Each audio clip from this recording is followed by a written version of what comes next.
Hello there, I'm Steve from Mac84, and today I just want to talk a bit about Apple's new iMacs that they announced.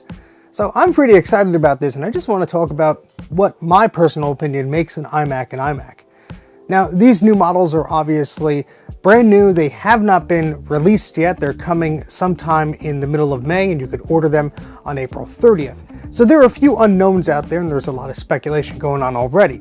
However, I just think that it's very important to remember who the original iMac was for and what it actually became. When the original iMac was released, it was a breakthrough product for Apple. If you haven't seen my video series on these original iMac G3 models, click on the card up here or see the link in the video description. Either way, these were fantastic models, and they really breathed new fresh air into Apple Computer Incorporated at the time. As the iMac G3 line evolved, we did get new features like FireWire, VGA video out, and DVD-ROM and CDRW compatibility. However, it wasn't until the iMac G4 came out that we really had the power of a much faster processor, the G4 processor, inside of a personal computer that was designed for the common computer user. And that's where I think the core audience for the iMac still is. The iMac was designed to be the Macintosh computer for the internet age, designed to get you online and give you all the basics you needed. It was a hit at home, schools, and even businesses. The iMac doesn't need to have an 8-core processor. It doesn't need to have super fast graphics.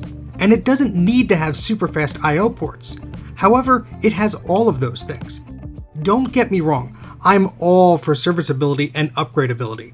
I'd really love to be able to upgrade the memory, upgrade the SSD, slap in a Blu-ray burner, and install a better graphics card down the road.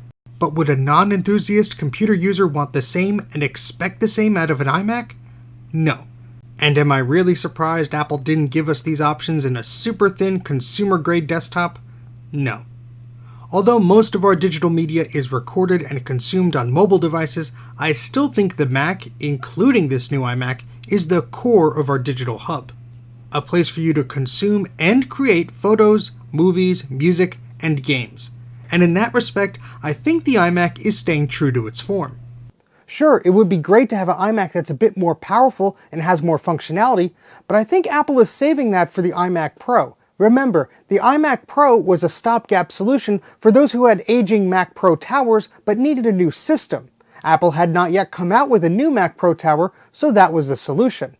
Now, the 2019 Mac Pro tower is of course a little bit outdated, and I say that in quotes because it's still a fantastically powerful machine, but as Apple moves on to their Apple Silicon architecture, obviously we will get a new Mac Pro tower sometime in the future.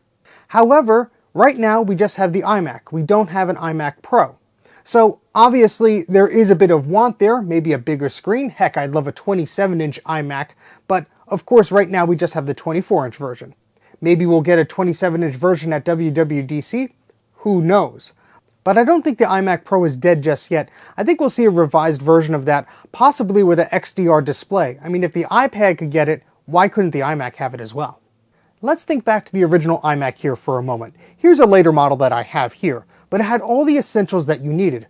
A screen, an optical drive, easy access to the internet via Ethernet or a dial-up modem, USB ports for connectivity to other devices, and you had sound in and sound out capabilities.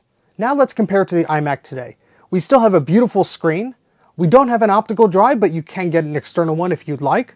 There is still USB connectivity. Thankfully, there is an Ethernet jack, although it's not on the lower end models and it's built into the power brick. Okay, at least it's there. And then we do still have a headphone jack on the left of the display. Thank goodness they didn't remove it from a desktop computer. So what's missing? Well, personally, a few things. Obviously, a dock or some cable adapters could get you a lot of this functionality, but I'm just nitpicking here. It would have been great to have an SD card slot built right into the frame of the computer. There seems to be tons of space there, so I don't know why they didn't think about doing that. There's also the lack of USB-A ports. Again, if they could put a headphone jack on the left side of the machine, why not put at least one USB-A port there? That would have been very helpful. It's there on the Mac Mini, why not bring it to the iMac desktop as well? But those are small little nitpicks that could easily be replaced by a dock or some cheap adapters. And to be honest with you, I'm considering buying a new iMac.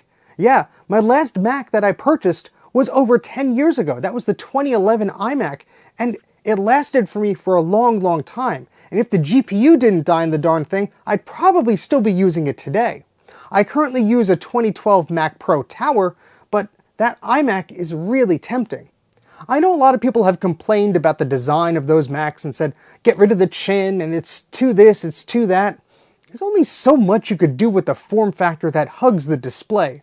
And I don't mind the chin, to be honest. I mean, I don't really get it, but that's just me personally. For me, things with a bezel, it's not a big deal. But then again, I deal with chunky machines like this and this all day, so maybe I'm the wrong target audience for those complaints. I used the 2011 iMac for a long time. It had a built-in optical disk drive, I had Thunderbolt on there so I could expand it and actually get USB 3.0 connectivity. That machine was great. I had no problems with it until the GPU died. I'm very curious to see how the M1 chip compares in the Mac Mini to this iMac. It seems on paper that they're the same, but we do know from Geekbench scores and from other comparisons that the chip in the MacBooks and the Mac Mini differ slightly. So I'm very curious to see if the iMac chip is a little faster or if it's about the same. I think that will influence my decision greatly. So in closing, I think the iMac is a fantastic product. I love the new colors. That's a huge win for me. Of course, it's a bit silly, but hey, why not? Bring the fun back into Apple, that's what I say. I'm a little disappointed that we don't have a lime green. We have sort of a pastel green, but I'll take it. But I'm also curious what you guys think of the new iMac. Would you like to see one with a larger display? What ports would you have added back onto the thing? And what about those colors? Do you like what's there? I could have used a brighter shade of green, but maybe some blue Dalmatian or some flower power. Yeah, that would have been fun. But let me know in the comment section what you think. I think this new iMac is a step in the right direction, and I'm very curious to see if Apple will expand the iMac line like they did with the iMac Pro before, or at least give us another screen option. That's about it for now. Let me know what you think about the new iMac and maybe about some of these Macs here in the comment section. If you're new to this channel, please consider subscribing and make sure you hit that little bell icon too. That'll notify you when I do a live stream or release another video. Be sure to like this video and follow me on Instagram and Twitter. My handle there is Mac84TV. And if you want to support me on Patreon, you could do so for as little as $1 a month. You get a bunch of perks and bonus videos and exclusive content you can't get anywhere else. But that's it for now. Thank you so much for watching, and I'll catch you here next time on Mac84.